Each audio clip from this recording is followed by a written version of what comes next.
Last week Bollywood నుంచి మళ్ళీ దృశ్యం 3 అప్డేట్స్ వచ్చాయి.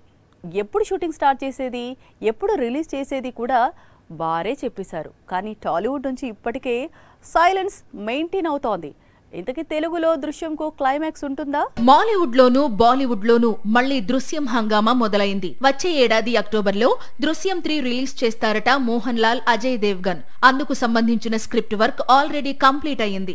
అయితే బాలీవుడ్ మాలీవుడ్ లో తెరకెక్కే దృశ్యం 3 స్టోరీస్ ఒకటేనా అని అందరి డౌట్. బాలీవుడ్ అయినా మాలీవుడ్ అయినా దృశ్యం 3 స్టోరీ ఒకటే అంటూ క్లారిటీ ఇచ్చాడు మలయాళ దృశ్యం డైరెక్టర్ జీతూ జోసెఫ్. తనే దృశ్యం స్టోరీ రైటర్. గత 2 ఏళ్లుగా క్లైమాక్స్ స్టోరీ రెడీ చేస్తున్నాడు.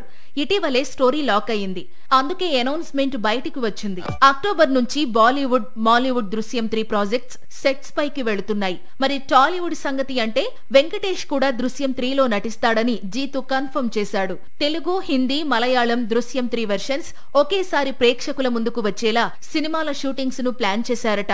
మరి తెలుగు వెర్షన్ దృశ్యం 3కి డైరెక్టర్ ఎవరు అనేది తెలియాల్సి ఉంది.